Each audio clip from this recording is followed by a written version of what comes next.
All right, according to Google Hangouts, we are live here on RPG Enlightenment. Sorry for the slight delay here. We are doing an Improv 2 game of D&D. No characters have been made, no world building, no real plan as far as anything that involves this game has been done as of yet.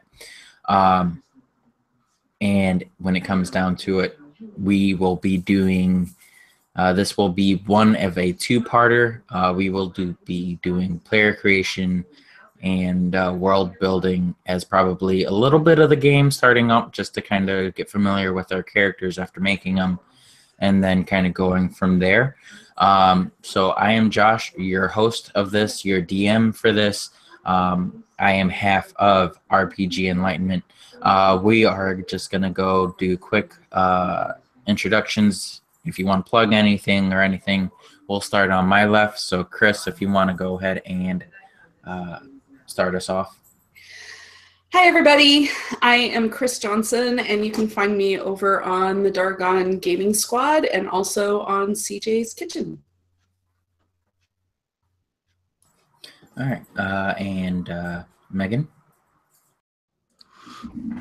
Hey guys, I'm Megan, and I am one half of the YouTube channel Dice on Ice, and I'm excited to do some improv tonight, do some creation. Awesome. And Jared?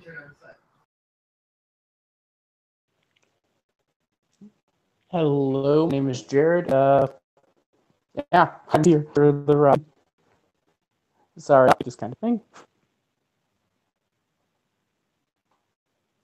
Hey, no harm, no foul. You know, sorry everybody once again for starting a little late. And Jay, last but not least, for sure. Hey, I'm Jay, 5E noob and live broadcasting noob too as well. Really?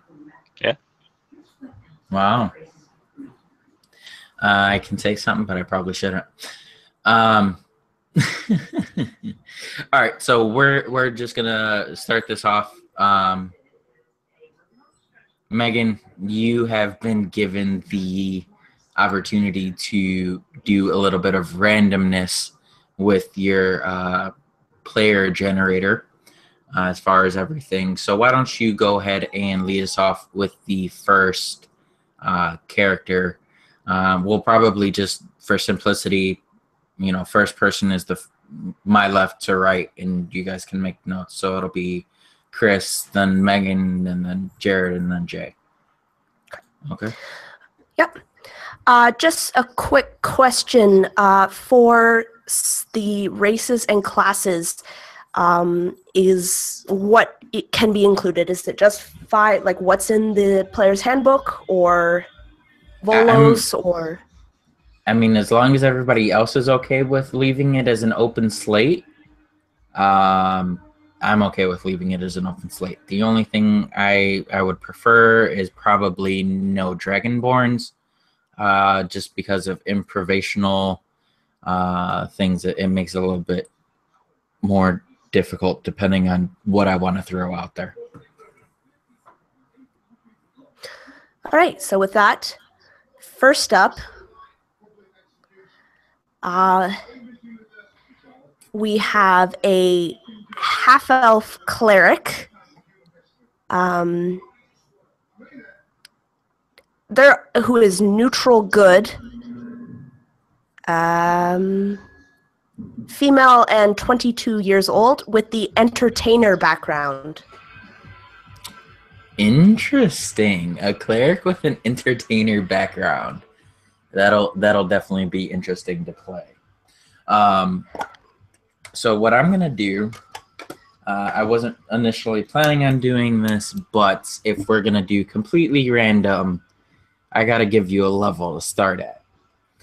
And there are 20 levels, and there is a 20-sided dice. So I'm really hoping I don't roll too high, because that's going to set some standards pretty high. but let's do a quick roll of a d20 to let you guys know what level you guys are going to start off at. I'm really hoping this ends up low. Oh, God. You guys are going to start off at level 16.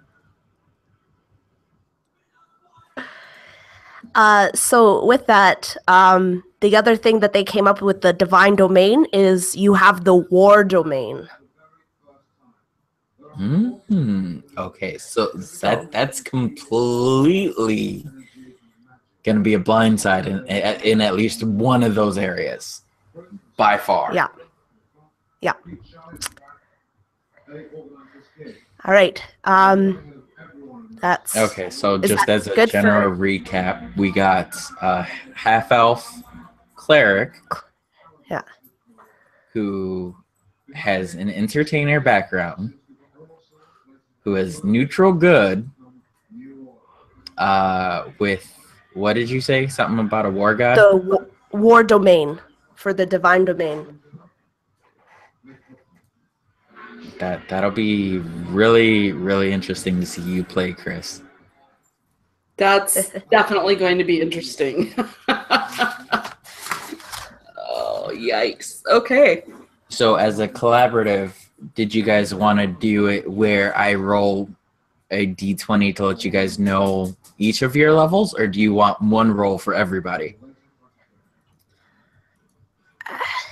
I think maybe personally, I think for simplicity's sake, maybe one roll for everyone, because then no one feels like they're like super underpowered, and then like another one is like a god that like yeah. Yeah, I mean I can see Personally, that. With a 5e noob, that might be a little confusing. If we're all at the same level, we can help him. Sure. Yeah. I've been playing Pathfinder for 5 years. You got it. Yeah. Hey, I mean, if you want to go complete improv, I mean, I'm not opposed to doing almost anything. So.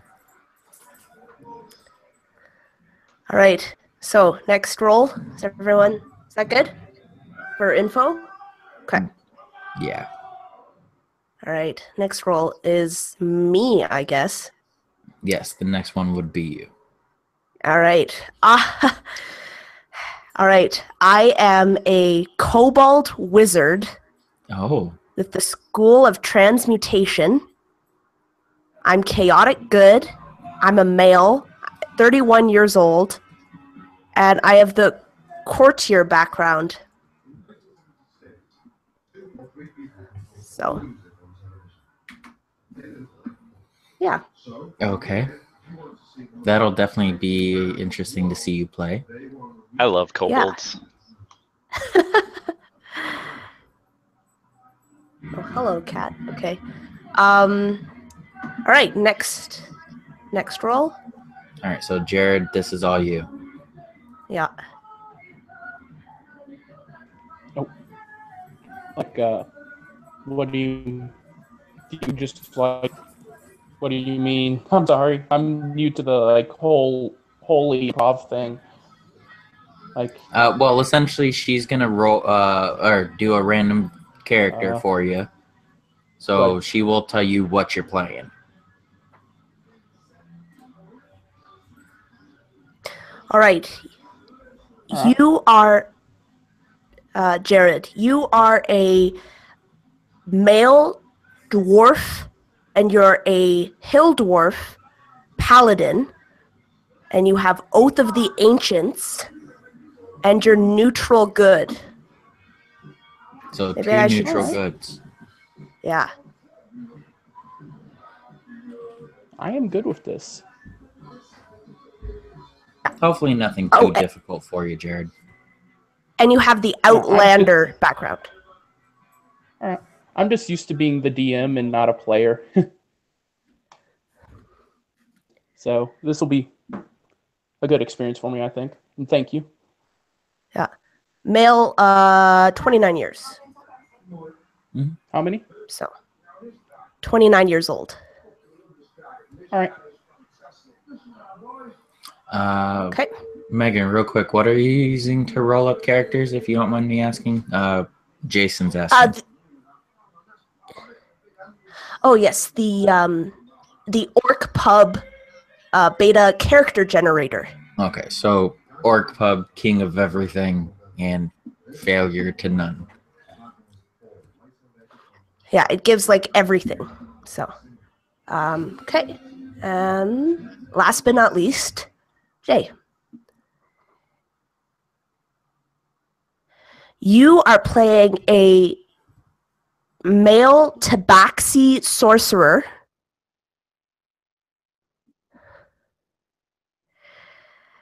A draconic sorcerer. Neutral evil is your alignment. And your background is City Watch, and you're 28 years old. Sounds absolutely fantastic. Hey, there's nothing better to improv than putting the things that make no sense together and telling you, here you go, this is what you're playing. So it's kind of funny. I didn't give height for everyone else because I didn't think it was that important. But for you, for height, you're 4'11". Oh no, this is gonna be I just thought that was funny. I'm really excited about this. I mean, Yeah. all right. You know what? I have to get D&D Beyond going in the background here because there is no way in hell I am going to figure out something for a level 16 party that just comes anywhere near anything.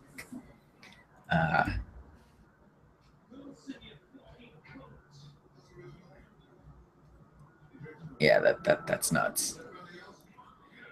So you guys take a couple minutes. I realize there's quite a few magic casters. If any of you guys want to talk through your player or your characters that you guys are making, feel free. A tabaxi is like a cat person,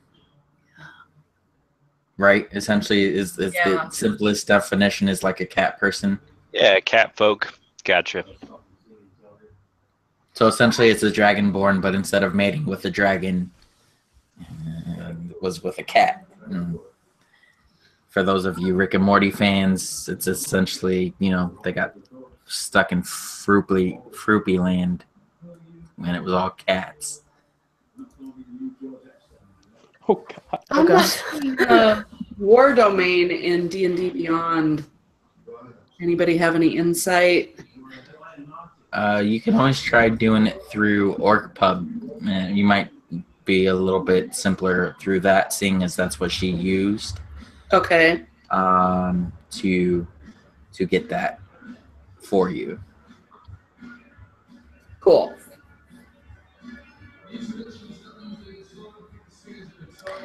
And we're rolling our stats, right? Or are we doing standard? I'll leave that up to you. Point by can take a little while, so I'd suggest either taking standard or rolling, just for simplicity reasons. Okay. And for monsters, because I've never really, the challenge rating is based on character level, right? Yes. So like challenge rating of 16 is for a level 16 party, right? So a 16 monster would be a medium amount of hardness for 4 party members of the level 16. Okay. So. Okay. Yeah. I've never actually. I mean, I've only DM'd like 2 other times, or one other time, 2 other times, and it was always at low level. So this game in and of itself is going to be just as much of an improv stretch for me as it is for all of you guys. Yeah, I always find that you can go way higher than the level that it says, just because I find that the player's handbook or the monster manual is really forgiving rates them like a lot lower than or a lot higher than they should be, I feel. That's just in my experience. Well, I mean, also, you guys are all going to be magic users. So, I mean, magic users rarely ever, have too much difficulties. Because we have, what, 2, 3 magic users? I'm a magic user. I know you're a magic user. I'm a paladin. I think I'm... Yeah. So we have 4 magic users. Then we have a cleric and a sorcerer. So a Wow. sorcerer, a cleric. We got a neutral, evil, tabaxi. Ah, yes. Khajiit is going to make many spells on you. Oh gosh, my whole thing in this instance is what the hell drew you guys together? Like, why is a paladin working with a sorcerer working with a neutral evil tabaxi? That in and of itself is gonna be an interesting story. So to me, like, immediately it seems like, okay, something has gone really seriously wrong in this world. Something nobody was waiting for, or expecting, something nobody had any idea that was going to happen. And boom, it happens. All of a sudden, it's whoever was around you. You formed a party and you went out to go fight it or hide, or you just went for it. Thanks for that little bit of insight.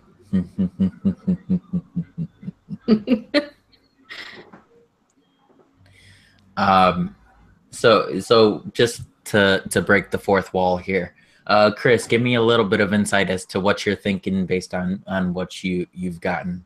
Anything specific that you kind of get out of that for your character, or are you just as stumped as everyone else? I'm pretty stumped and thinking more about the actual creating the character than the story part yet. Yeah, I mean, tonight Yeah. is more so going to be character creation and world creation.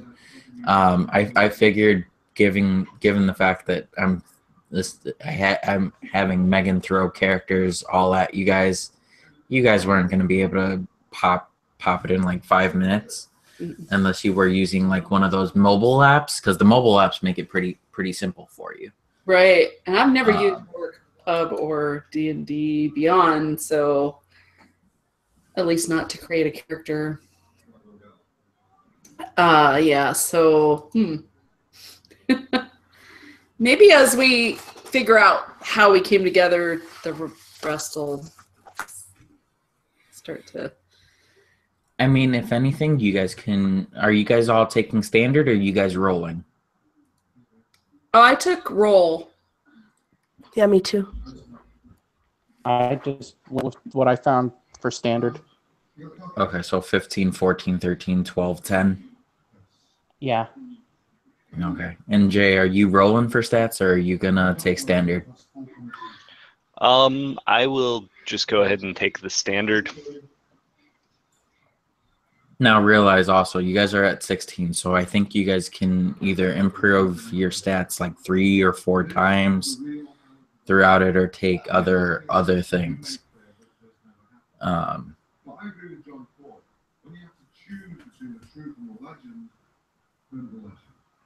Man, I love this because I'm the DM, so I don't have to worry about creating these characters, and I can see on each and every one of your faces the frustration and hatred for how high of a level you guys are, and just trying to figure out where to put everything.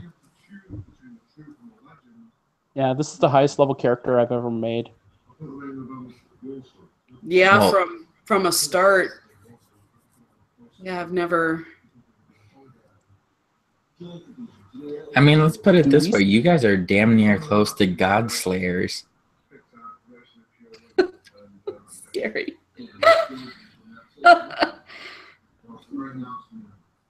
mean, Do you I know still most. start with the standard equipment?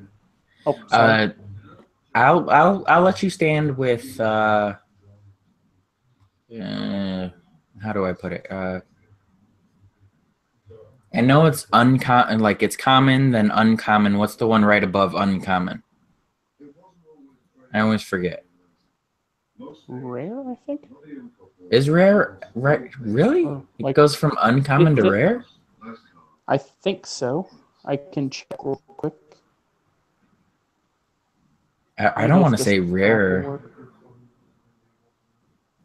because, like, I mean, yeah, y'all are.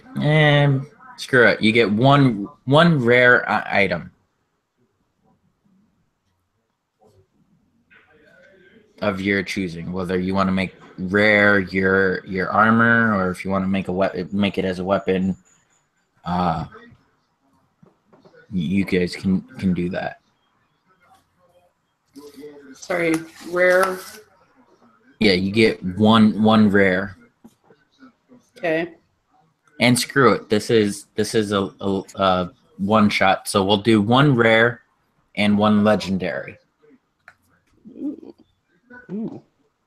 But mind you, me giving you a legendary item comes at its own cost.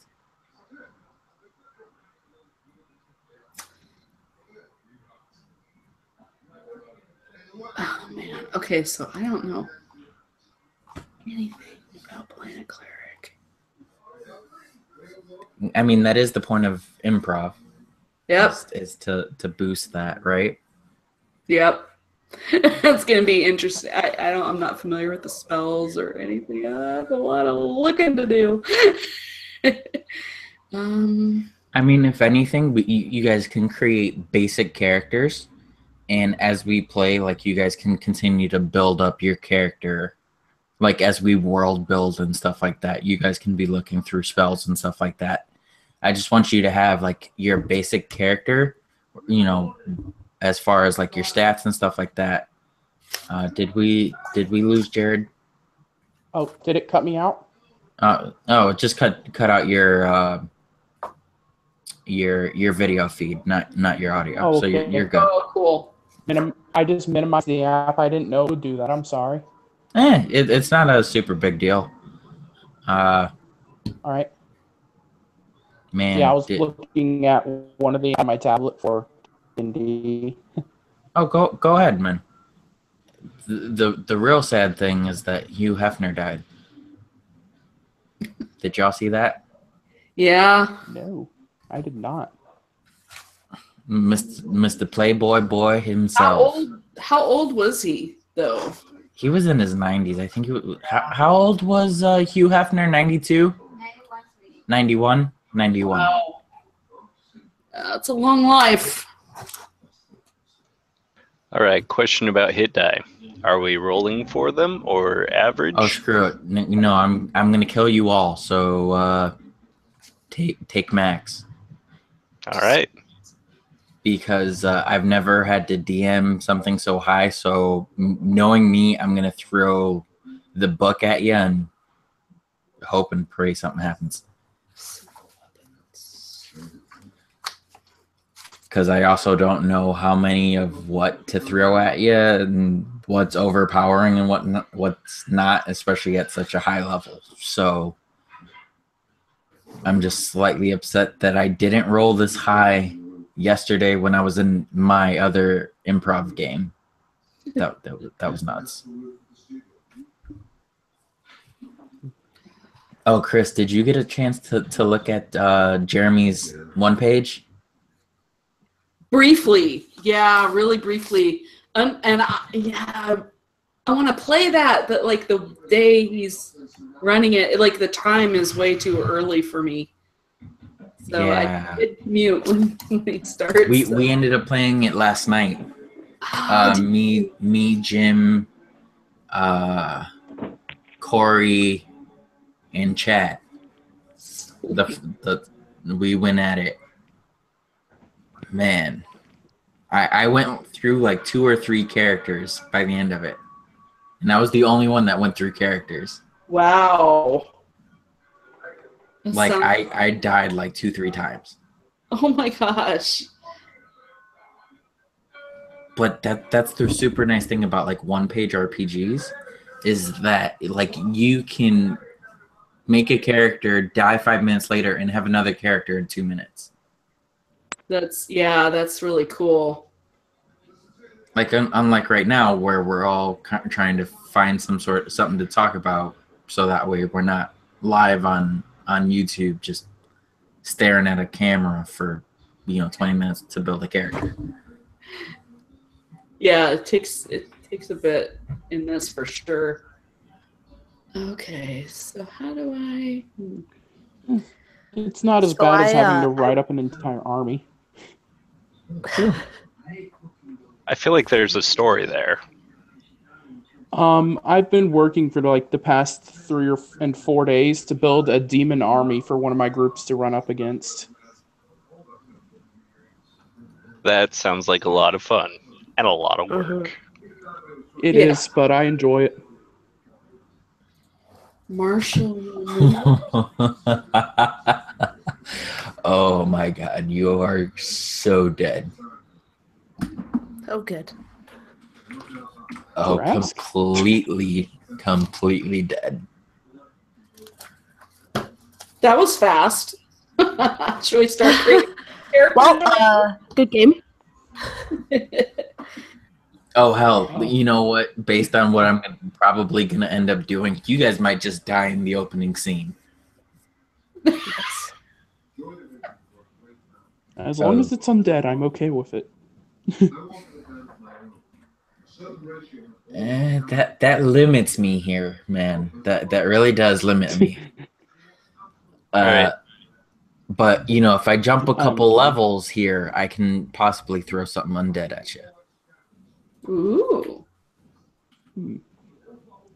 Because at Vampires level sound 20, for a CR of 22, you get the Mind Flayer Lich. Ooh, Oh. beautiful creatures. Everyone's like, ooh. Chris is like, oh. That's funny. Mine. They keep coming up in all my games. The world I'm actually working on started off as a solely like necromancer and undead, and I slowly just brought in everything else, and it's just at demons now. Yeah, demons. It's just went to heck in a handbasket.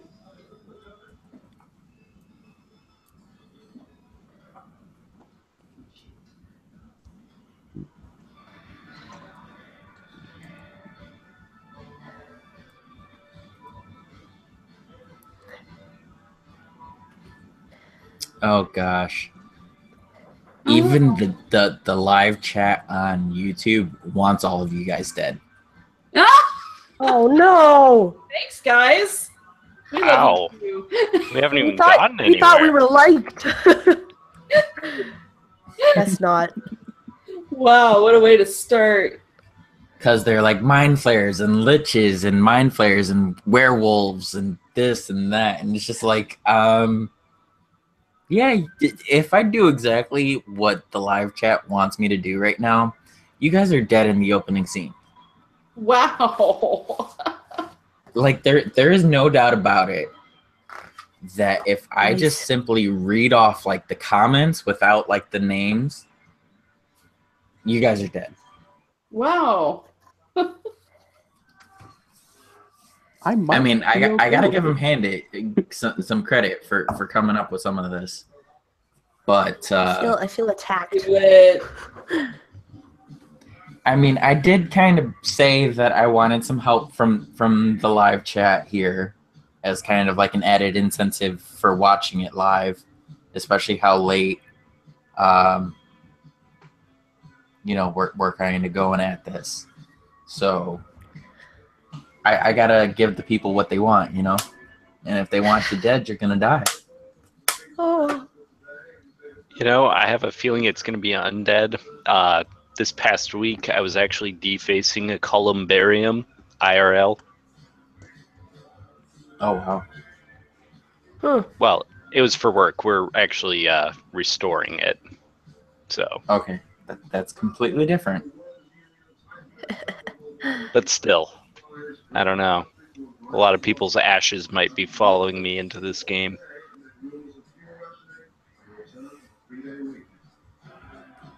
So how do we know? How do we know on this orc pub thing? What's a rare? What's a legendary? What's what? Oh, for that stuff, you actually have to go to a third-party website. There's Megan. Do you know the website for that for the item listings? I just Googled it. I just Googled rare item 5e. Great. Yeah, it's like the first or second Yeah. thing, and you can like organize it by like if you want like a rod, for instance, or if you want like a potion or something like that, you can actually like specify. Or if you have the Dungeon Master's Guide, they actually do have it in the Dungeon Master's Guide. Yeah, it takes forever to look through it though. Oh, but I can only imagine. Right? It's too many things to look at in there. It's like a candy store. I always get sidetracked. I'm like, oh, this is cool. Oh, look at this. That monkey. I have a. Yeah, exactly. I use a D&D reference guide from like the apps from the app place, and it has like 90% of everything except for beholders and a couple other things. Oh, cool. Yeah, because it can't. Beholders are they're copyrighted. Are they? Really? Right. Yeah. Yes. By yes, who? by Wizards of the Coast. Yeah. So then, why is it that Beholders are not on D&D Beyond? Because D&D Beyond is owned by Wizards of the Coast, isn't it? I don't. It has to be though, because I've done a lot of looking at all the legal stuff because I'm doing a supplement, and apparently you can't even put Dungeons and Dragons in your supplement or D&D or anything like that. So if you put that in there, then it has to be owned by Wizards of the Coast. It's a very interesting thing to know. They have a 400-page article on all the stuff that is in the public domain. Oh my so god. It's great. It's, Yeah. Wait, I lied. Beholder's on here. Beholder's actually at a lower challenge rating than what you guys are at. Oh. So Okay just with that. essentially think about how hard realistically a beholder is.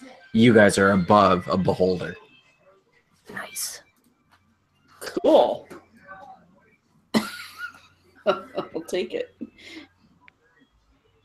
Yeah, but you can take that, but you might not like what you end up getting thrown That's true. in replace.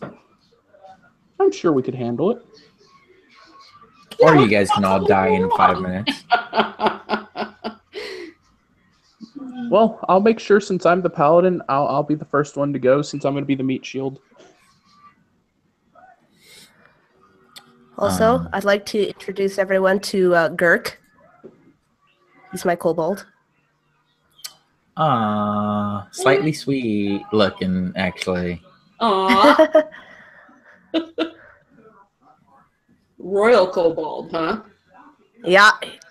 He had the courtier background, so figured I better go big.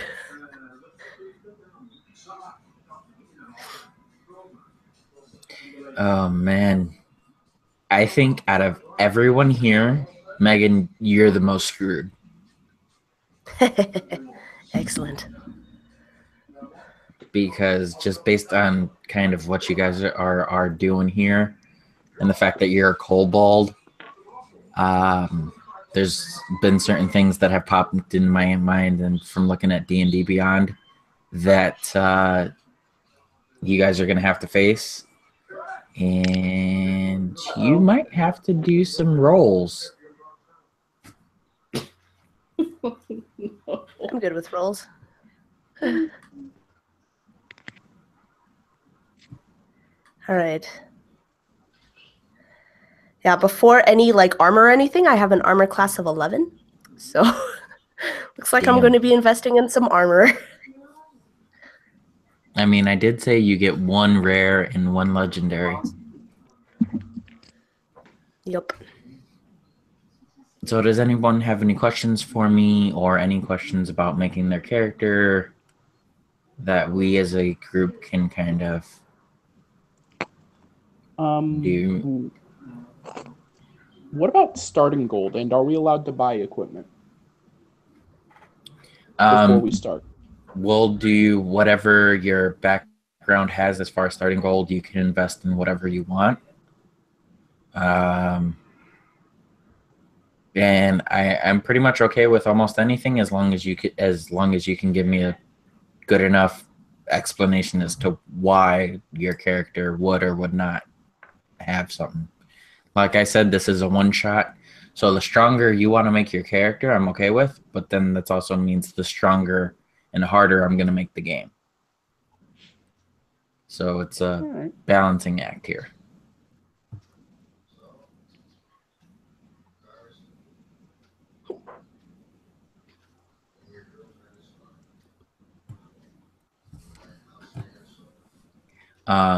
But unless anybody has any specific questions, if everybody's okay with it while you guys are working on characters, moving into what the world looks like and how everything is going to work in the world. If everyone's cool with that. Yeah. All right. I'm lost on what to pick.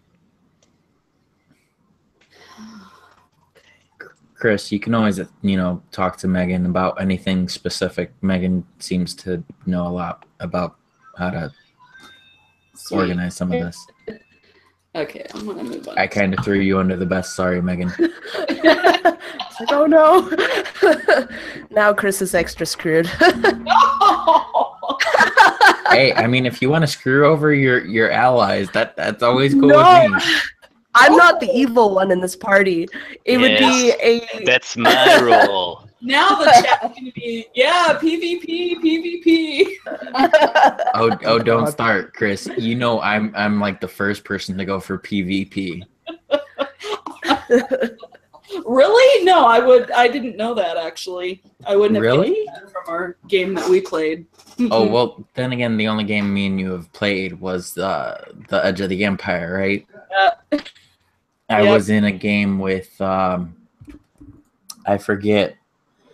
Damn, I forget his name, and I'm sorry, but I was playing like a Dragonborn, and the very first 2 minutes, everybody was in a tavern, and me, I'm a Dragonborn. I had to be the badass, and the way I came into the story was I broke down the door, walking in, 6 foot. I think I was like 6'4", 6'5", whatever, and walking up to the bar and demanding random stuff. And everybody else that was supposed to be in my party was at the bar, and essentially I was being really rude to the bartender. And the rest of the party, was trying to defend the bartender because technically we were there for the same reasons. But being a Dragonborn, I was just real, brash. And within 2 minutes, it was all PvP. Completely PvP. I think I put someone a point away from being unconscious within the first 3 minutes of the game. I think I'm glad I didn't play that game with you. You were looking out for everybody in the Edge. And then last night in my improv game, there was I threw in a twist at the end that I was working with the enemy the whole time. And I shot him with a rocket launcher at the end of the game. Whoa. Okay. Wow.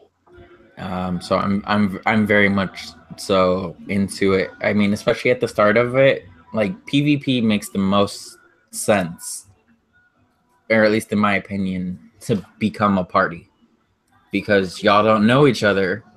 And if it's just like a competition, like a Coliseum fight, it makes sense where if you all survive, you know, to the victors come the spoils. And like amongst all the fighters, you know, everybody kind of talks and stuff, you know. To me, it just, oh yeah. And then Jim has to remind me at the very end I got eaten by zombies, but that's besides the point. Yeah. Fun times. Fun times. Sounds like it. All right. So being a level 16 party, do you guys want high fantasy where dragons and vampires and everything, you know, are in the world? Or are you guys against one specific malicious entity?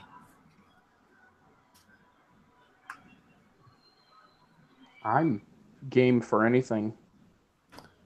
I like an undead story. Says the one that was supposed to play with me, you know, for a Friday the 13th game, and then backed out.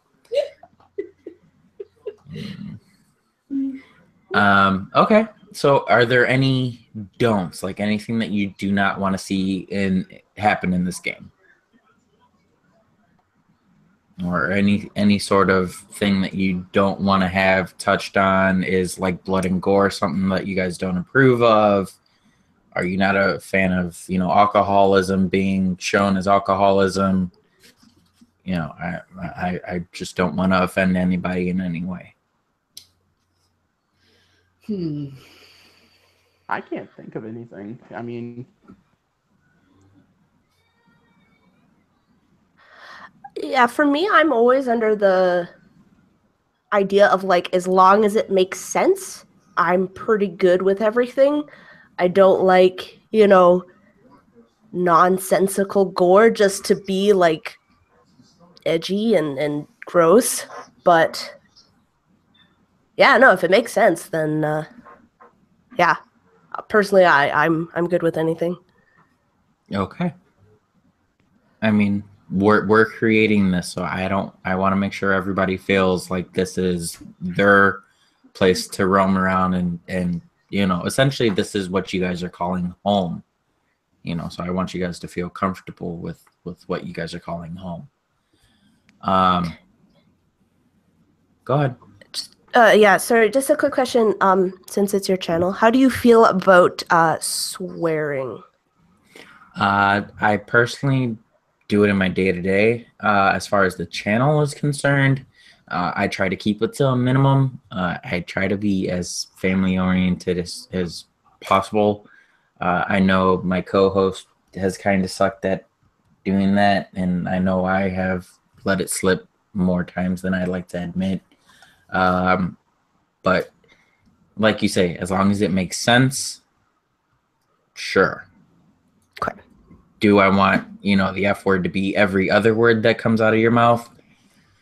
No. But, you know, as long as it makes sense and as long as, you know, it's properly portrayed, I can always go into like the description after the video and be like, you know, this may contain blah, blah, blah, you know, so that way that's there should this end up becoming that.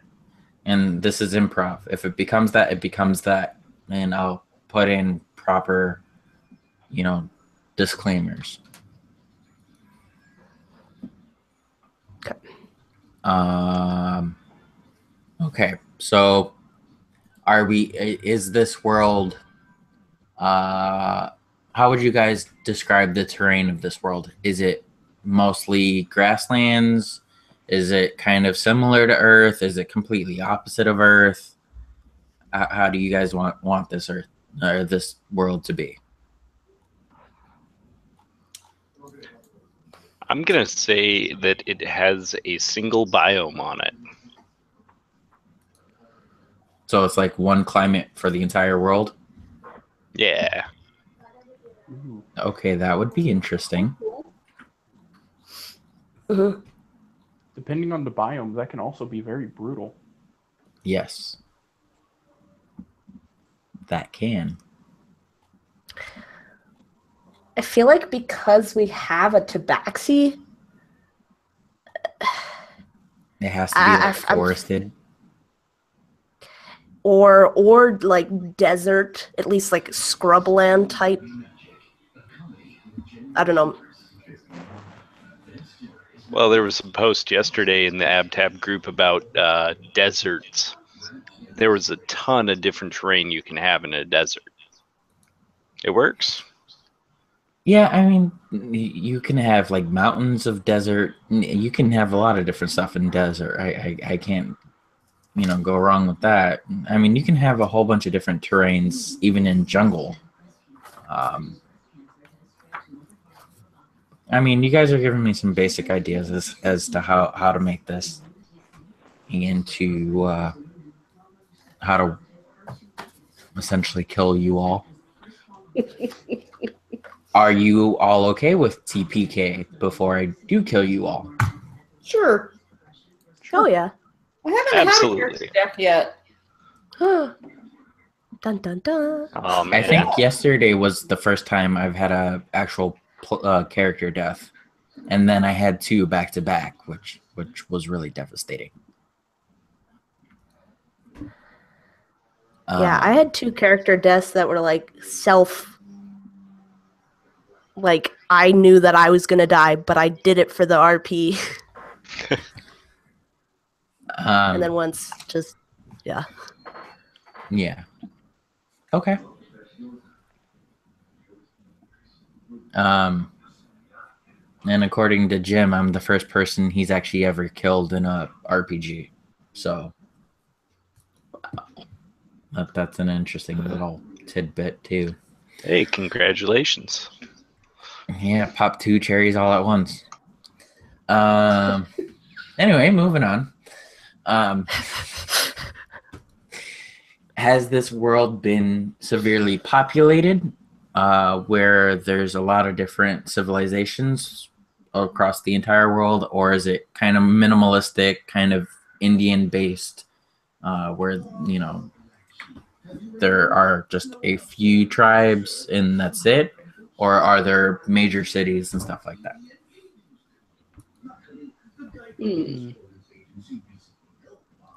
Could it have once been very populated, but then due to a great calamity, everything's just gone to heck in a handbasket, and that's why we're in this situation? As long as that's okay with everybody else, I'm not going to fight it. Mind you, this is your guys' world. I'm just throwing a suggestion out there. Sorry, do you mind repeating that? What I said? Yeah, I'm sorry, I was focused on. Like a world where everything used to be really populated, kind of like I guess it would be kind of like how you would describe ancient, all that, just large cities, vast empire, and then all of a sudden something happened where everything's just gone, and now we're just like parts of the last bits of the survivors. That sounds cool. So it's kind of a cross between both. The world was once fully habitable, major cities and stuff like that, but because of something, you guys are reduced to minimalistic. There's very few tribes, and if you find a tribe, you're not going to find one for a little while. Is that kind of what you're getting at? Yeah. Kind of like just throw in the mix, have the ruins there for a nice thing to explore occasionally if we do need to go in there. Hey, I'm okay with that. You guys are just giving me more and more ways to kill you. I need a name.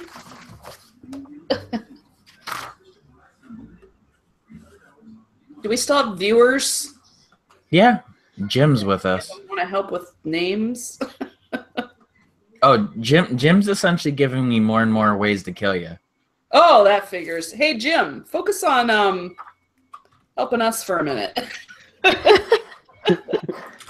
Yeah, no, he's like giving me like no how to way. I want to kill put you. the world, and like it's just like the way he's putting the world. It's just like, okay, well, that's one way of killing. He's like, I kill you, and I kill you and you. And then I'll kill you.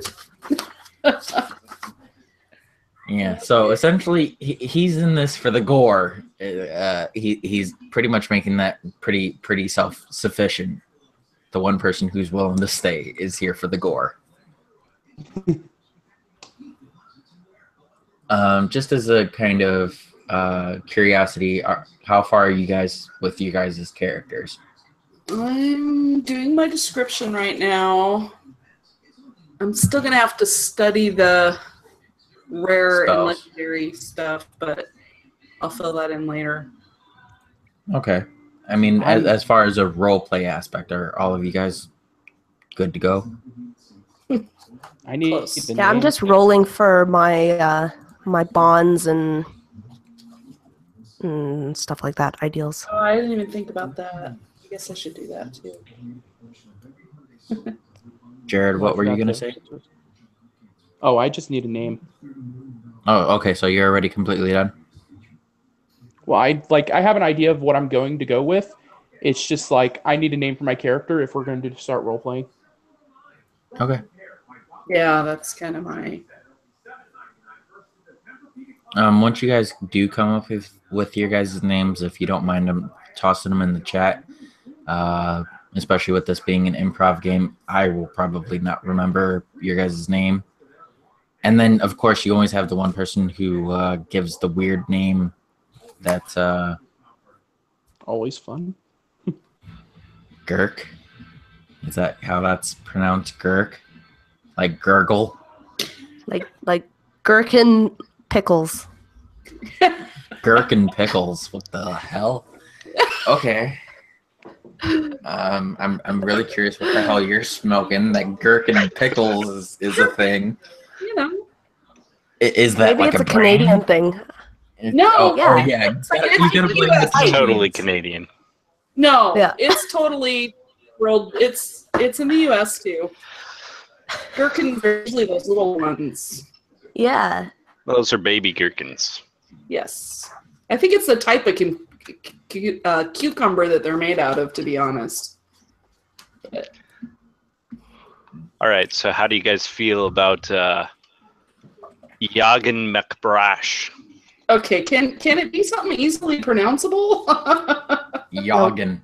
Yeah, Yagan? Yagan. Okay, Yog. Yagan McBrash. Wow, cool. I'm going with Okay, a name based off of a. Oops, sorry. No, go ahead.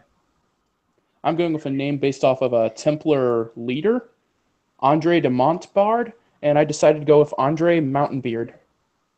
Okay. Just dwarvish. Sounds dwarvish. Now I have no idea how to get to the chat from this. Oh, that's Screen. right, because you're in on a tablet. Just put it in the Facebook chat, and I'll be able to access it. Should I need your name? All right, I'm sorry. No. You're perfectly fine. It's my job to work with you guys, not. But Jay, your thing is gonna be MacBook. Oh gosh, personnel.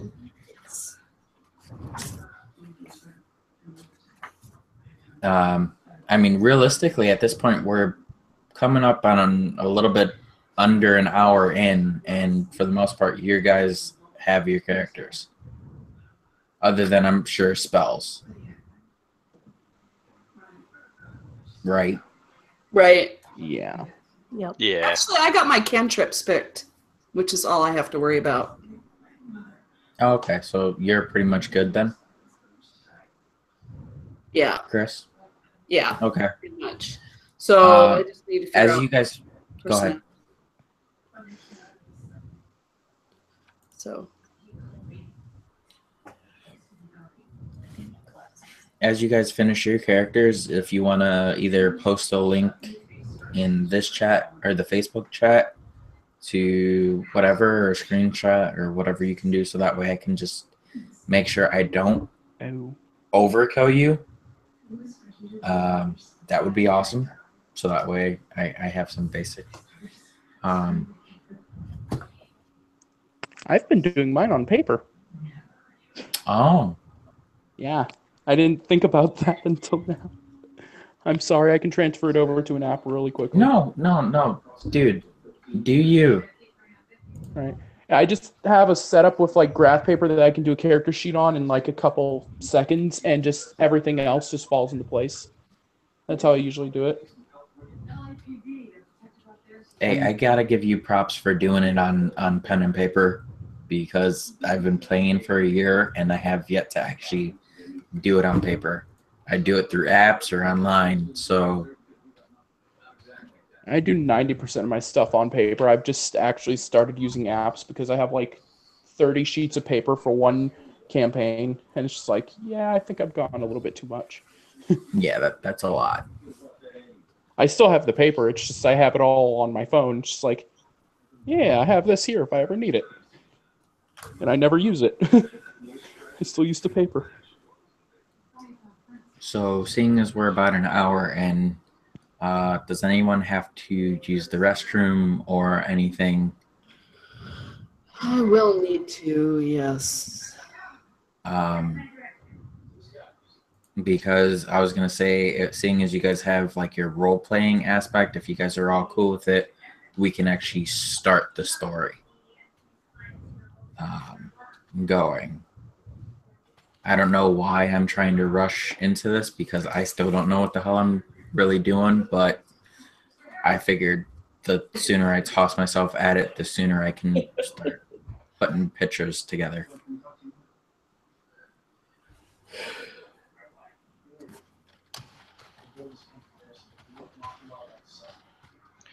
Yeah, I'm good if we take a 5-minute break or whatever and get back at it. Is that what everybody wants to do? Just a quick fiver before we start jumping into the actual role play? Mm, I'd be okay with that. All I right, think so we did then, 5 of 5. all right, awesome. So I'm gonna leave my headphone in.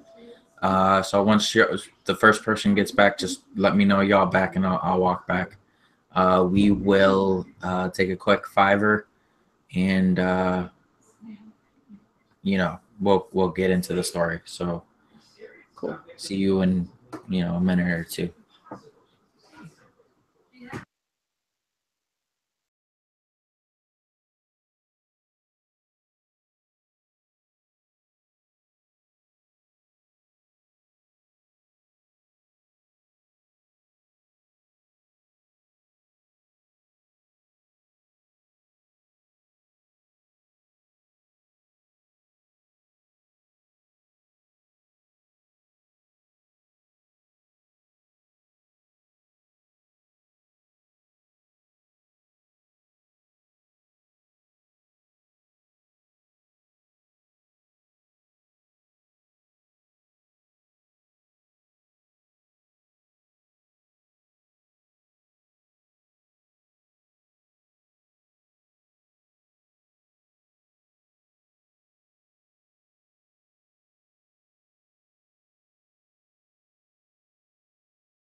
Hey, Chris.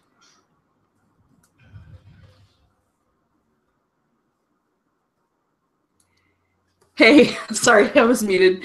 You're good. I'm just trying to figure out how to share.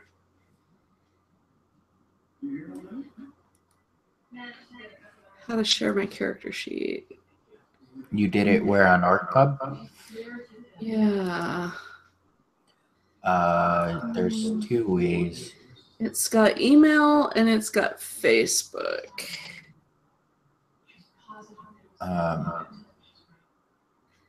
You can email it to me if you want. Okay. It's probably the easiest Yeah, way. I was just gonna say it's probably the easiest way for you to email to do that is just to email it to me. No, it's not like opening anything though when I click it.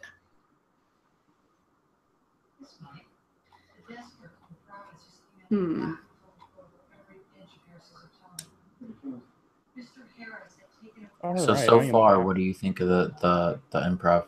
Hey, Jared. Hey, sorry. Cool. It's a little harder than I thought it would be to like put a character together quickly. Okay. Wow, I haven't seen sbcglobal.net in ages. I didn't think anybody used that anymore. Yeah, it was the first one I've ever had, and I've pretty much kept it ever since. Okay, so it says email, but then nothing happens. Mail to. I think you're able to copy the link, like copy the link and post it, like copy and paste it, and I'd be able to follow it, if I'm not mistaken, as long as you saved it. Let's see. Okay. Email. I don't think I did it right. Copy link.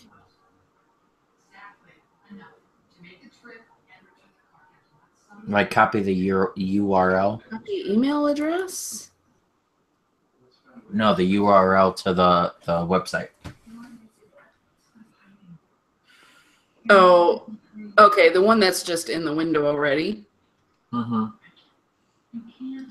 All right. So if I'm not mistaken, because I know Jimmy had sent me his character sheet from WorkPub, and he just copied and pasted.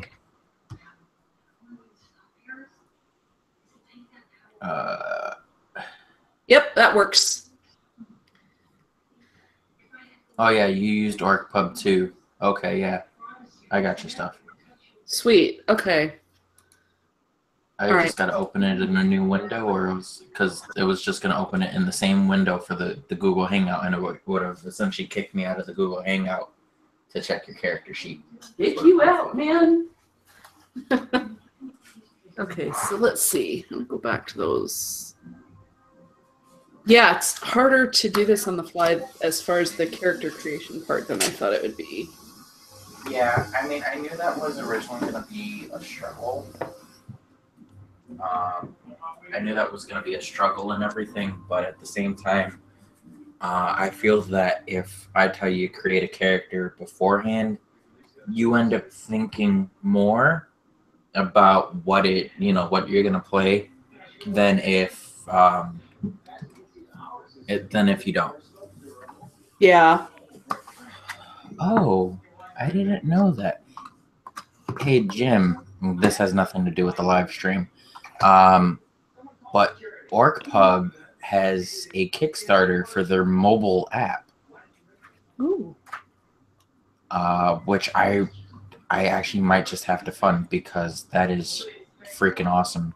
And if I'm able to get OrcPub as a mobile app, that would be phenomenal. Not if they're going away. You know what? I'm gonna grab one. I gotta get up one more time. Sorry. I'm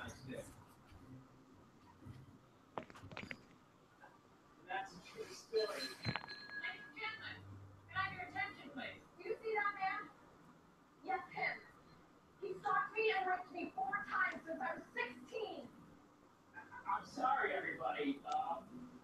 Clearly, this woman is Oh, okay. So Jim let me know that if they're able to get the funds from the Kickstarter, they're gonna stay as a thing. But if they're not able to raise the funds, then they're not going to be able to keep going. I've never used OrcPub, so OrcPub is amazing, especially like if you're trying to do something like on the spot. It's amazing because it's just like you put in what you want, what level you're playing at, and it makes everything phenomenally easy to do. I always find the paladin spells confusing because it doesn't give you how many you know. It just gives you like slots per level. Because I think as a paladin, it's like a spell book, so you have all of them on hand, ready for your disposable, and then you're only allowed to cast, however many spells you can, because essentially it's like you're reading out of a spell book, kind of, right? All right. Everyone. That's a little OP.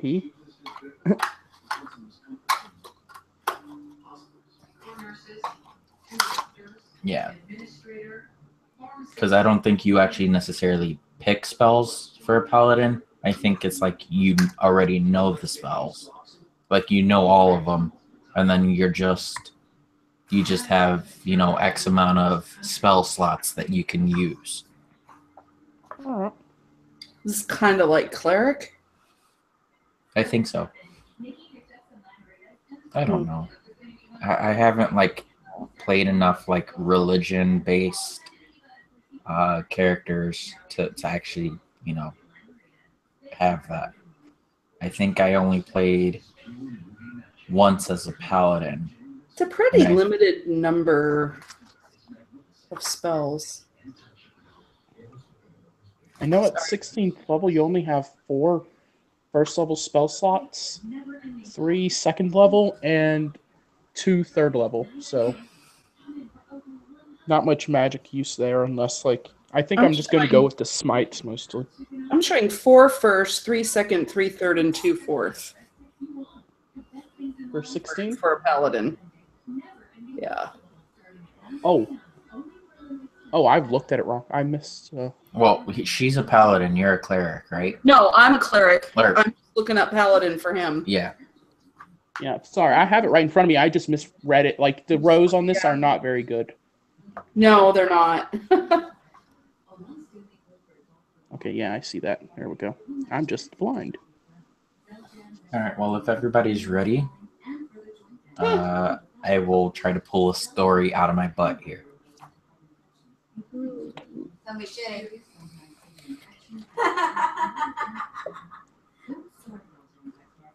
They can probably hear you. Sorry. It'll be interesting. Is everybody ready for this? That's a strong statement. I already have my character. I have my background and stuff ready. I meant to start as far as the role play. Oh, yeah, sorry. We'll roll with it. Yeah. We'll have to go. Dang it! Now I'm blanking on the podcast that Jake and Drake do. Something RPG-ish. Something RPG-ish, and just roll with it. Gotta pull one of their moves there. All right. So mute up real quick, and I'll pull something out my butt here.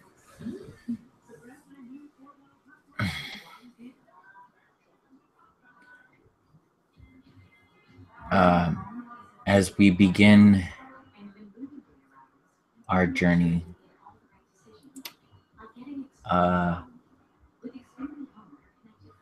Jay, is it day or night? It is neither. It is twilight. Interesting.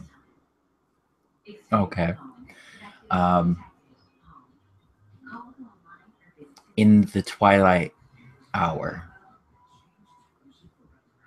you all feel a tingling sensation in your right arm. All of you. As a mark shows up on your hand. On that little surface area on the top of your hand. Jared, what does that mark look like? I'd say a star. So, in that twilight hour, all of you feel a tingling sensation as a star begins to burn into your hand. And in that moment, in that twilight moment where the sun is almost going down, you see in the sky something that none of you have ever witnessed. It is almost as if the sky itself breaks open. And from it, you see something falling.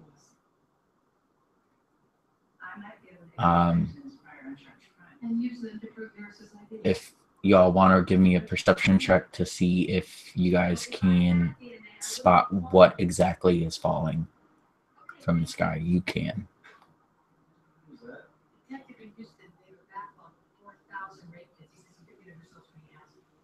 So for rolling, are we just rolling where we are, or are we using something else to roll? You guys can just roll a normal d20 and let me know what you get. Just post it in the chat or tell me, and I'm okay with that. I got a 6.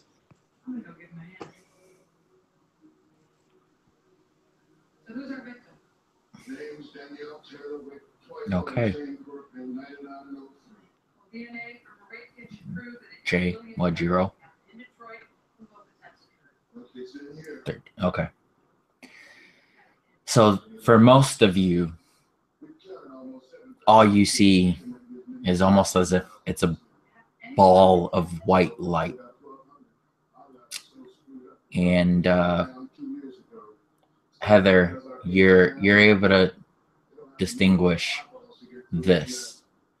You see almost as if it's a serpent type creature. You know for a fact that that's a dragon falling from the sky. Now, to you, you know that dragons are supposed to fly, so seeing that it's falling, do you let everybody else know? How are you responding to seeing a dragon fall from the sky out of pretty much nowhere?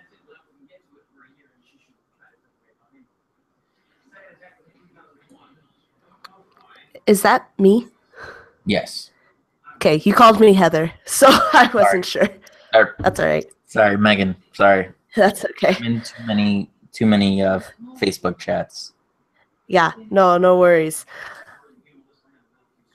Yeah, I would kind of point and kind of look over to everyone else to see if they see what this is, and kind of like amazement and reverence almost to see this giant creature, and then alarm as it is, free falling.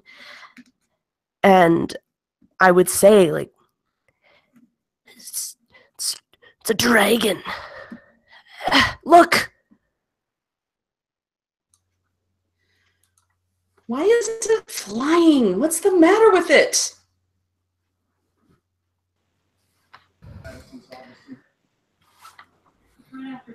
And shortly after Charity is able to get those words out, you hear the clatter of its fall as the trees around it completely collapse, almost as if you know, I guess in modern day terms, almost as if like a bomb went off.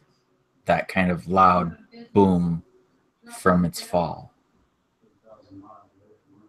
You are surrounded by these trees that in the twilight hour change their own form from what are normal trees to almost this amber color, most likely because of lighting and everything. And you guys are all together, the last of what you know to be the survivors. See, in this moment, it is the moment that evil has prevailed, or good has prevailed finally over evil. The world has been in deep horror because evil has won for probably the majority of your lives, and you guys are now dealing with what is the turn of a good era. So based on knowing what fell, are you guys heading towards it, or are you guys running the hell away? I drop to my knees with my holy symbol in hand and start just praying. You can see my lips moving. You can't hear what I'm saying. And I'm just pouring out my heart to my deity.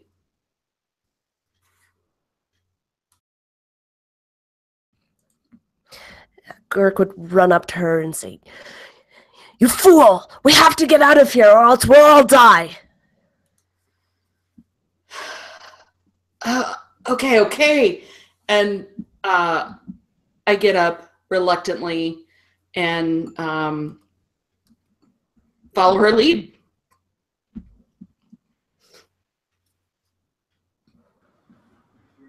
So I'm assuming, is everybody else following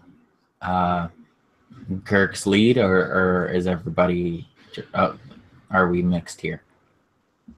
Are they going towards or away from where this dragon fell? Girk, I'm assuming by the fact that you said that you're running away, or you got to get away, you're running away from it. Oh yeah, Girk does not want to mess with the dragon. Okay. So Yagan would go, wait! There's so much power there. Why are we running?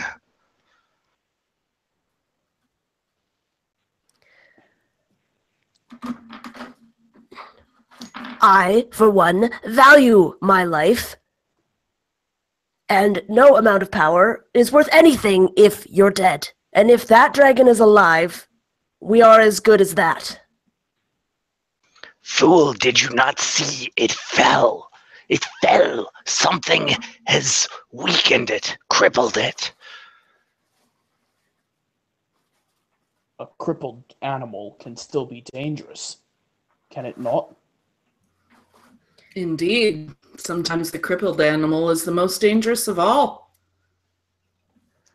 As this cat man standing before you, perks his ears up, a little more, shall we say, feral than the rest of you. And he says, and we are feral too when we are hurt, are we not? Yes. Beware of that curiosity of yours, my friend. You know what they say. Yes, I think the woman is right. There is a saying. Something about a tongue, perhaps? No, that's cat's got your... Never mind. Why are we talking about this? Curiosity and all that, Now, in this moment of bickering amongst yourselves as to whether to stay or go,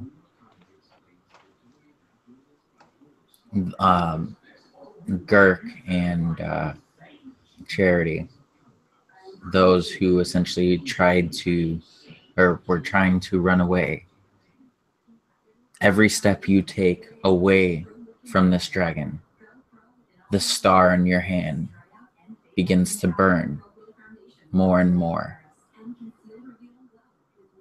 Now, if you continue to try to run, it might start causing damage.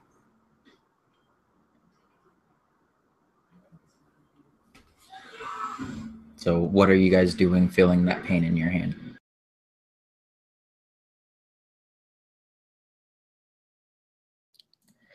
I think Girk would definitely stop as soon as the pain begins to sear in his hand, and then kind of stop, look at it, kind of put his hand out, and then back again, and then out, just gauging the pain. He's like, blast it all. And he just comes tromping back towards the tabaxi, and he's just like, fine, are you happy now? It's the sign. I know it. The cleric runs another 20 feet or so before she A, realizes that Girk has turned around, and B, makes that connection that the further she gets, the more it's hurting. And she turns around and runs back to the group. Blast it all. This can't be right.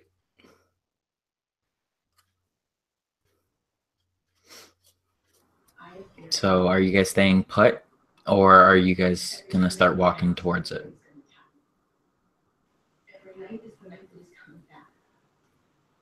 I believe Andre would actually start walking towards it. Finally, someone with sense. And Iagin would kind of be skulking along, as only a cat can, next to him.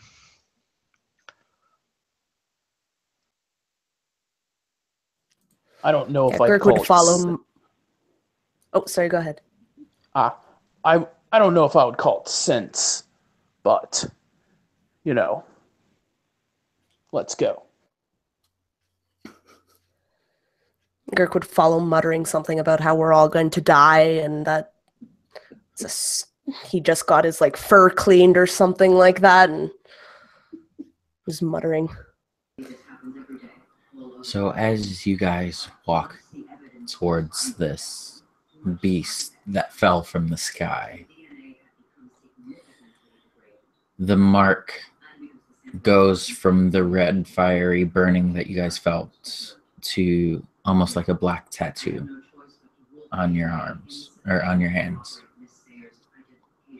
You guys walk for half hour. You realize that by now the sun should have already gone down. But alas, the trees are still amber and the sun has not moved. You guys are about 30 yards from this gaping hole in the ground, of which you can only assume was where the beast had fallen. Surrounding this gaping hole are fallen trees, slightly singed from impact. Some still slightly ablaze, but not, Smokey the Bear, forest fire type, just simply singed. So what do you guys do being about 30 feet away?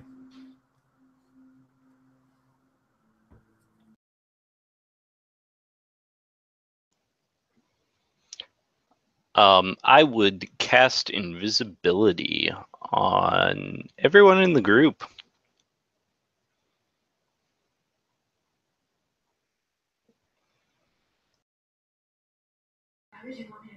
Interesting. Okay. So then I'm assuming with invisibility, you guys are continuing to walk towards the cavern, the gaping hole. Yes. Yeah. So upon reaching this crater, and essentially your home, you see this white and gold serpent dragon. Kind of picture white and gold Chinese dragon type creature. And in that moment, you can kind of see that it starts moving. You see its nose start to twitch.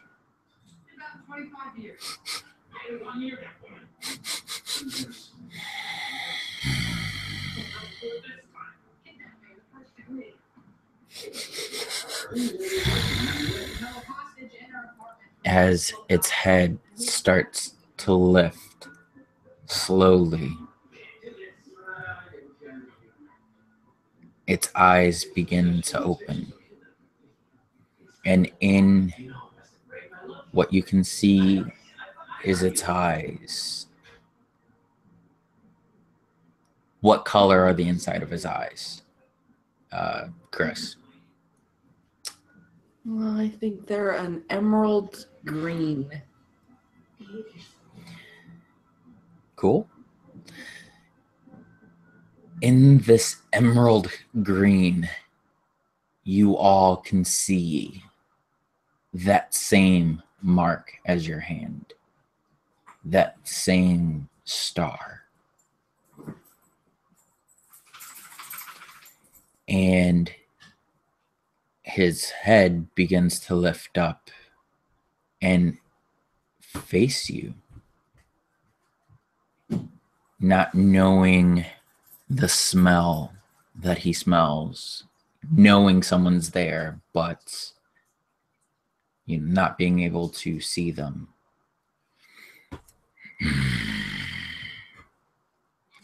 I can smell you, but I cannot see you.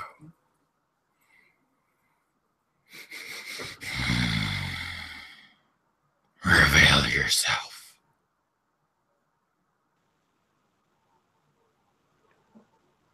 I think at that, Andre would step forward and he would reveal himself and speak up. You are a dragon, correct? Why have you fallen?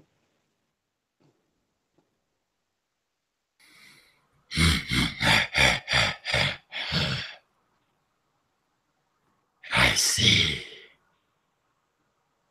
Such a puny human. What you call falling. I have not fallen. I have simply been, what is the word? Called. And you can see his eyes piercing through your soul, piercing through every part of you, as his eyes stare at the marks on your guys' hand, or the one person who he's able to see his hand. And you can physically, he's staring at the mark. Do the rest of you guys reveal yourself?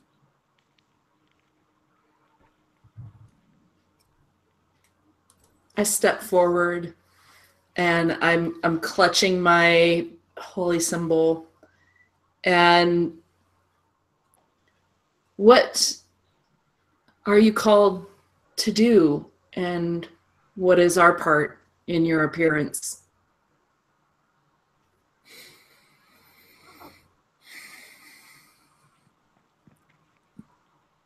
To that, he looks at you, and the mark on your hand begins to burn. it's enough to cause a minor bit of pain, but not an overwhelming sensation. And he chuckles. I am here for the very test that you so longed for all your life. The test you were all born for.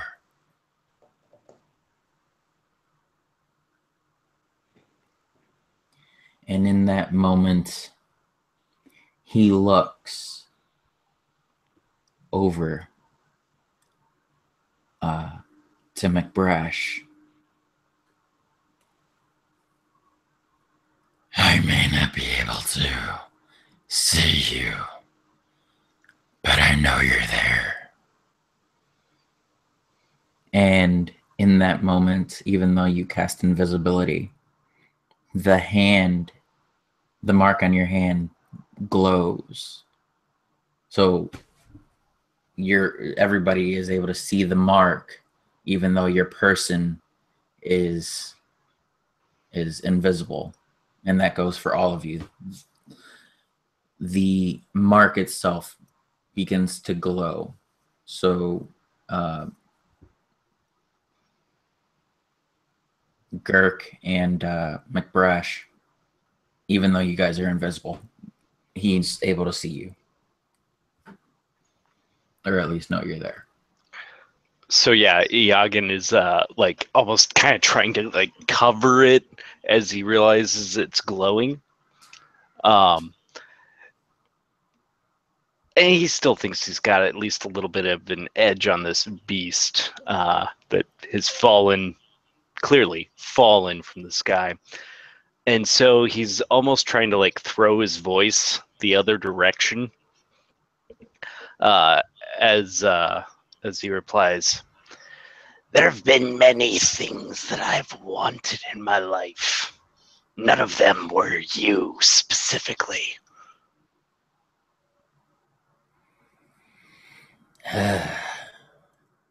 But even in not wanting anything specific or wanting me, by not wanting me, you have always wanted me. You see, your test has been your destiny.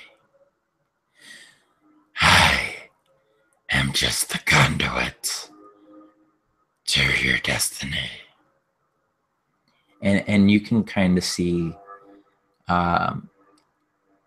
it's almost as if it's like a false facade, because you can see that he's cut up a bit. You can see he's at least gone through a lot. He has a lot of scars on his face and on his person. And it's almost as if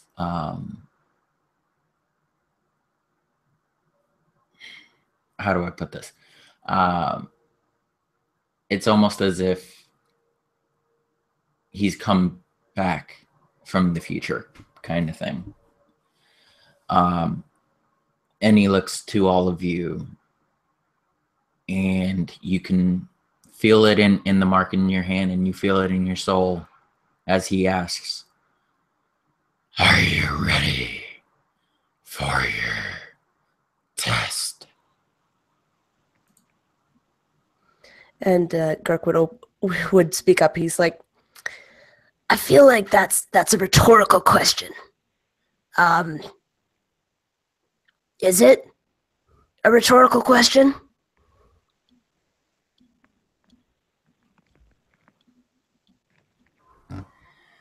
To that, he looks at you and gazes into your soul. And no one else would sense this or feel this, but it's like you're seeing things through his mind, Girk, and you get this sensation, like this vision of a battle. And in this battle, there's dragons as far as the eye can see. Man fighting dragon, man fighting alongside of dragon, this ginormous war. And you're able to kind of see it from his point of view. And in that moment, it like falls, like it's like fades to black. Do you think it's rhetorical? As he kind of just continues to talk.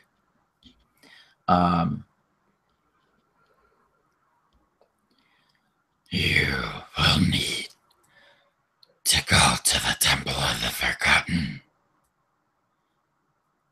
And when you get there, you will find what has been found, which has been lost. And in that moment, it's almost as if he was never there.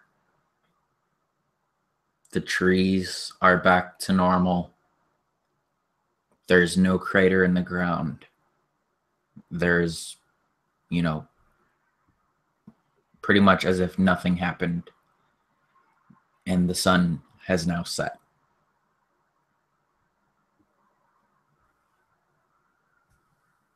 So, what do you guys do? Are the marks still on our hands?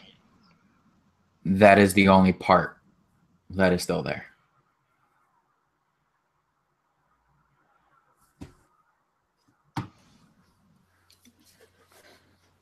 Well, that was interesting.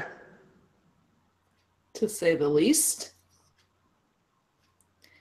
I turn and look at Eog, and or has he made himself visible yet? I look where I last saw his mark on his hand. Oh yeah. The spell would have worn off by then. You wanted to check it out. And I was right.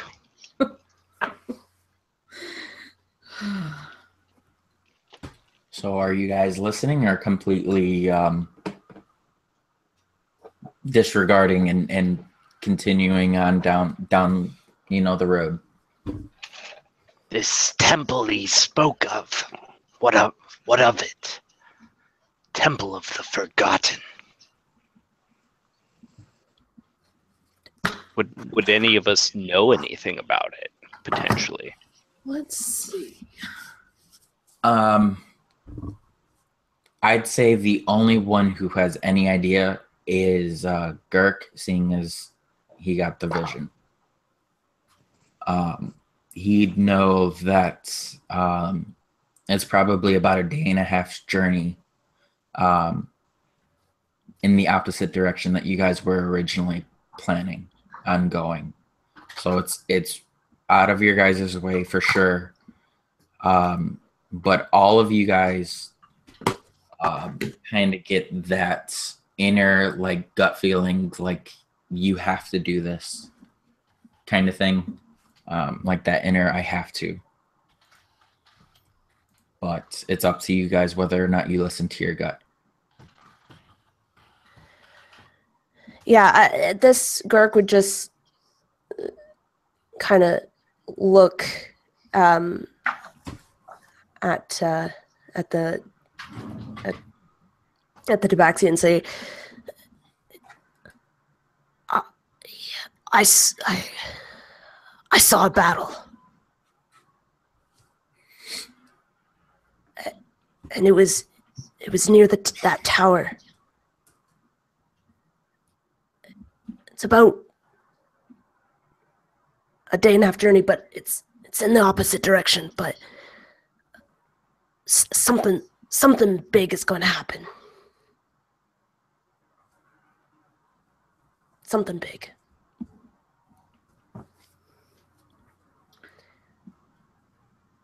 Something big has already happened. It's a sign for sure. I say we do as instructed.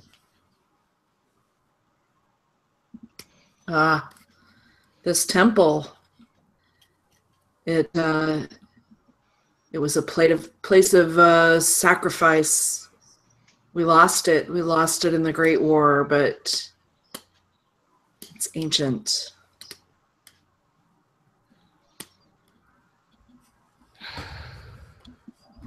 You guys tell me. Are you guys going? I start walking.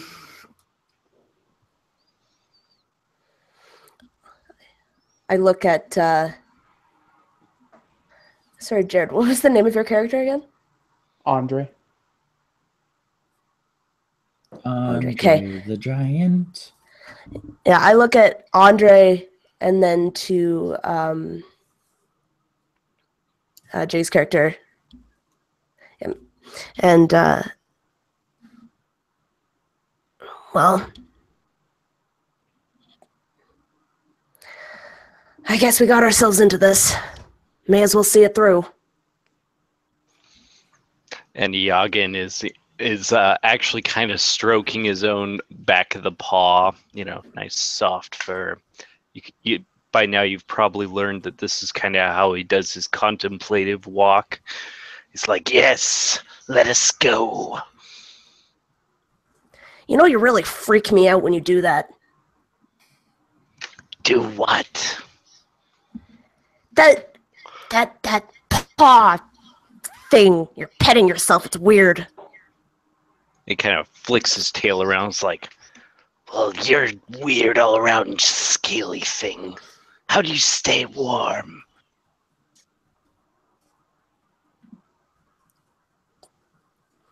And he just kind of looks at you and just kind of like is trying to think of a retort.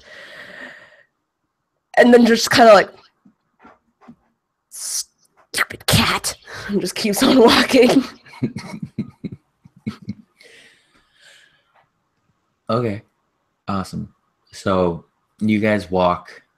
Are you guys making base camp for the evening and then continuing to walk, or because of the vision, are you guys going to walk through the night?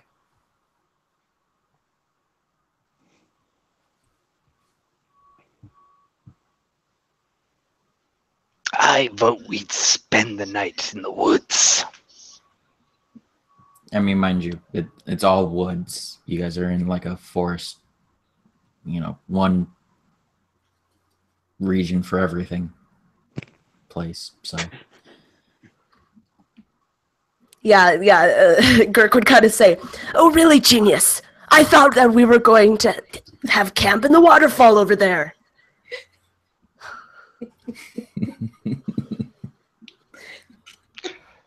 And yeah, Iagon's just kind of, smacking his lips and kind of doing the cat, just kind of. Now, children. But Girk would say, "Yes, I am getting cold and quite tired." So he does have something. Near that waterfall wouldn't be a bad place to camp.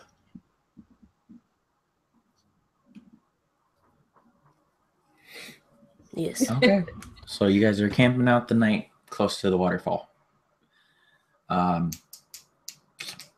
Above a 10, something happens. Below a 10, it's simple. Oh, okay.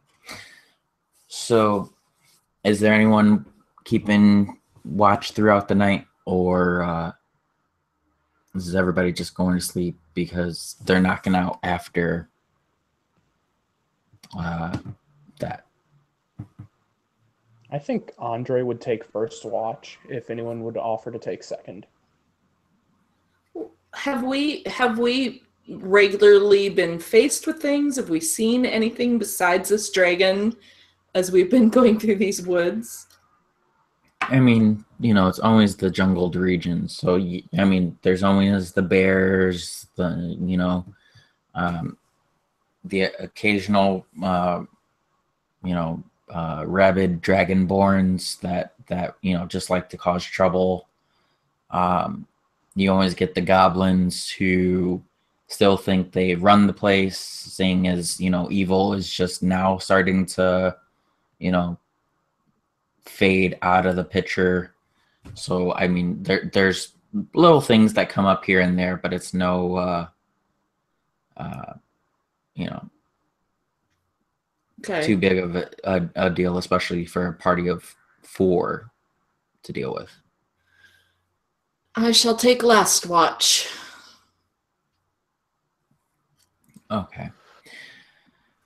So in first watch, the night goes by pretty smoothly. The wind almost is calm, and when it blows, it just causes the whistling of the trees and the swaying of the bushes hitting against each other, just normal night stuff. And we switch over to second watch. During second watch, probably about half hour before the sun starts coming up, Charity, you'll get a gut sensation that something's wrong. What do you do? So I would have been doing my morning prayer routine as this was happening. I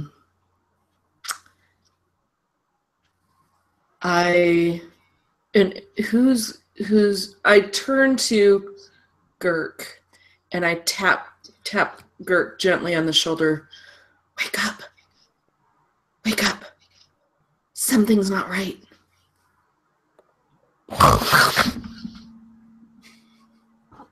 What? Something's not right. And immediately he would be angry, but then hearing like the earnestness in your voice and stuff, he would immediately be alert and kind of start looking around as well.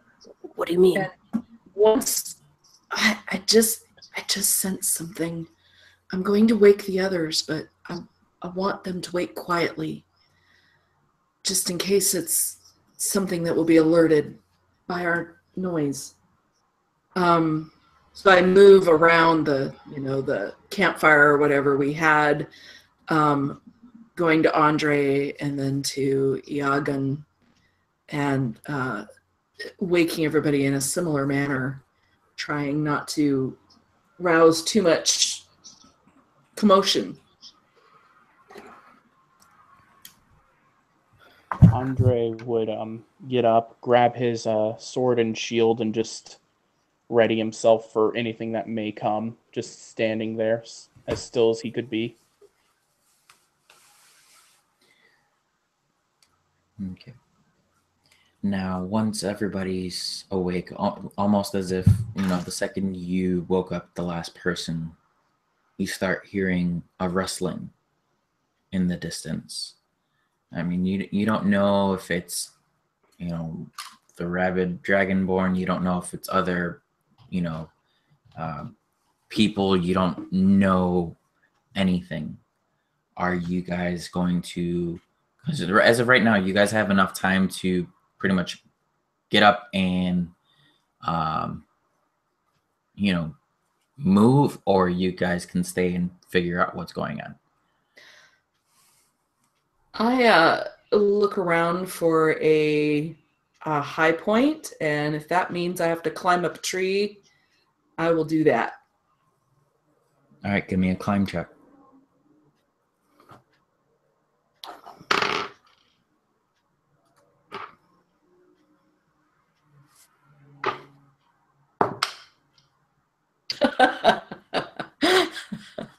Apparently my armor or my body's not limber enough, and I start to climb the tree, and I immediately break a branch and slide right back down, having maybe got 4 feet up the trunk. And I turn to the cat. Maybe you should do this. Just out of curiosity here, how bad did you roll? I rolled a 3 and I only have a +2, so it was a 5. Okay. I hate to do this, but because of how poorly you rolled, the rustling completely stops. And now you know for a fact something's there. And it's either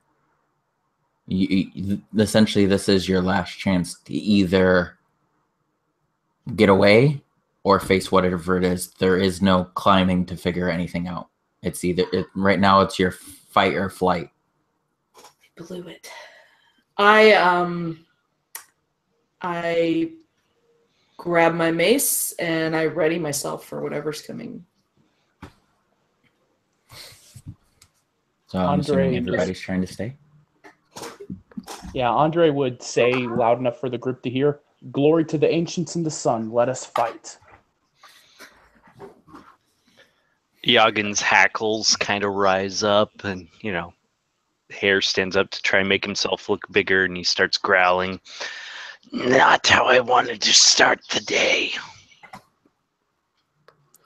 That's what you get Girdwood. for not walking through the night. Dirk kind of like raises up his like little staff that he has, readying an action to hit whatever comes out.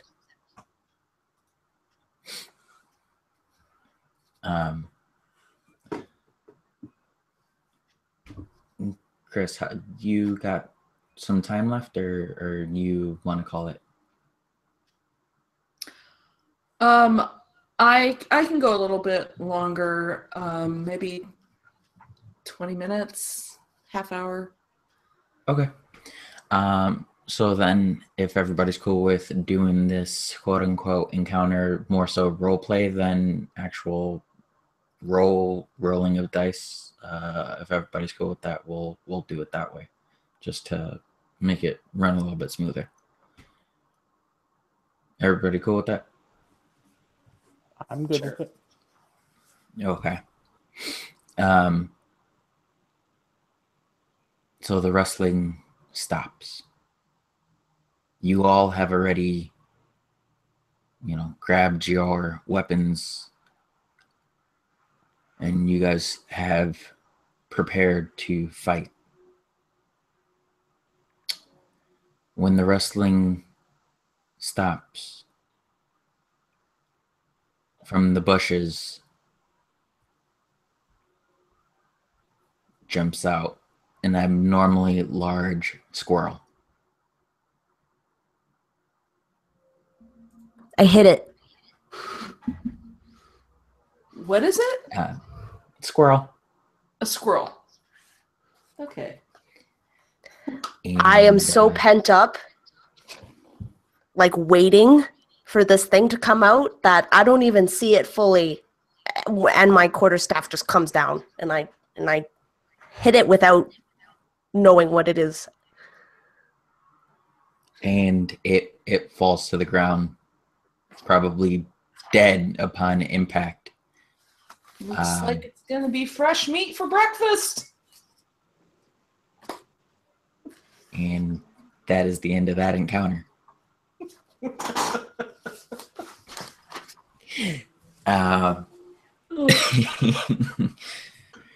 You woke me up for this. So much for glory. What are you talking about? That was terrifying. It's barely breakfast. I guess It's an overgrown rodent. dragon got me a little worked up and on edge. Guys, I'm sorry.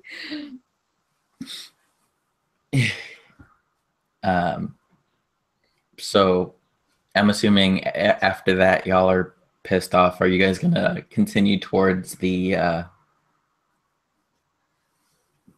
temple? I want to cook the squirrel first. Mm-hmm.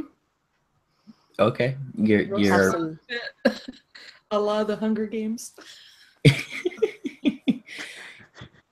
you guys can cook the squirrel.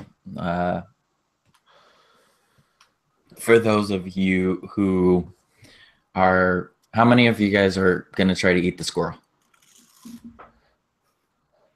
I know Gurk is automatically.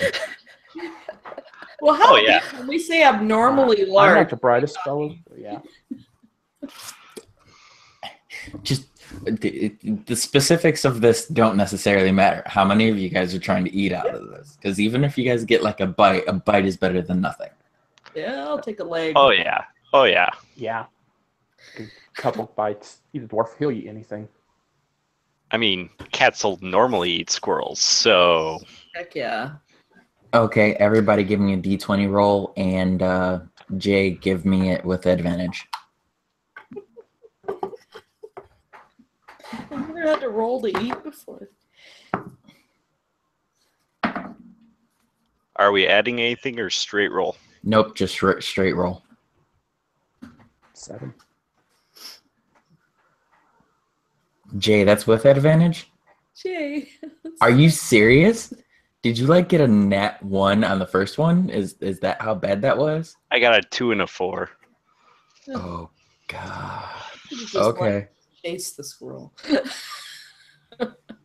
I imagine that maybe like Iagan would be like, "No, I want it raw," as like a. No, he went for the tail. That's what it was. Okay, so for everyone but Gurk, the taste of the squirrel is nauseating. Oh. The three of you who did not get a 17 take a point of exhaustion from just puking up chunks. That abnormally large squirrel had rabies, and essentially you guys poisoned yourselves. I'm just sitting there looking around, eating my squirrel. Everyone else is throwing up, and I'm like, "You guys, I don't know what you're talking about. This tastes great." Your cooking is terrible. Let's see. Can I? I really feel like a part of me really sucks at improv because this is not at all how I imagined any of this, but it works, whatever. So the three of you take a level of exhaustion, and I'm going to say your speed is reduced by 5, but realistically, roleplay-wise, that's not going to affect you guys too much until you guys take another rest. You guys get to this temple.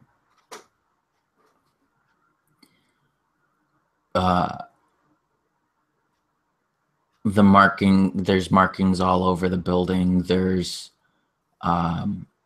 cracks all over it. This place has, from what you guys can tell, has been abandoned for 100, 200 plus years. There is no real sign that anyone has ever realistically, within the last, couple centuries, has even laid a hand on this building. It's almost as if it was pulled from time itself. Upon reaching this, it stretches a couple, like about 150 yards tall. So realistically, you guys are really surprised that you guys didn't see it sooner. You guys get to it, and there's a long staircase that leads to two doors, or two openings, one on the left and one on the right. And just to not get too far into it, I think that's kind of where we'll call the game, to leave it off at a little bit of a cliffhanger for you guys to get pissed off at me for.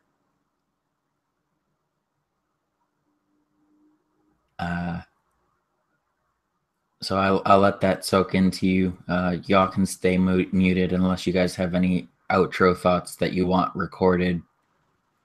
And then we can do a short little conversation after I finish this off, and then we can call it a night.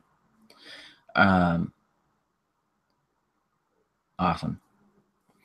Well, everybody, this has been the first part of a two-parter improv session from the ground up.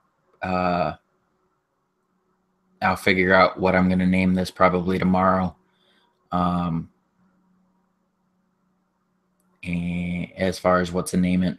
But until the next session, may you only seek enlightenment. I have been your host and your DM, Josh, with RPG Enlightenment. And until next time.